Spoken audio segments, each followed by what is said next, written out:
লজ্জা থাকলে যাবেন না। আসলে আপু, আসলে আমার খুবই লজ্জা কম।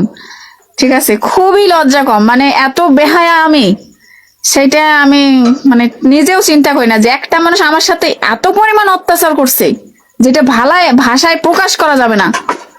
এই যে এত মানুষের সাথে ব্লেম দিছে, মারধর করছে, সিগারেটের ছাকা দিছে, বাথরুমের থেকে নোংরা এনে আমার শরীরে দিছে, এ দেখেন কপাল কেটে দিছে, আর মাথায় 3টা সেলাই আছে।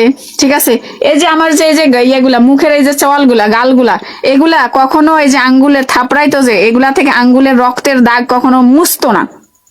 মানে একবার মারতো, ওর উপর আবার পরের দিন মারতো, আবার মারতো, এরকম সব সময় এগুলা কালো কুচকুচা হয়ে থাকতো। এই যে আমার এগুলা গলা, সব সময় এগুলাতে সবগুলো আঙ্গুলের দাগ থাকতো, চারির আঙ্গুলের, মানে গলা টিপতো আর এগুলা কেটে কেটে যাইতো। এত পরিমাণ অত্যাচার করছে, মাথার উপর দাঁড়ায় থাকতো, পা দিয়ে মাথার উপর দাঁড়ায় থাকতো, পিঠের উপর দাঁড়ায় থাকতো।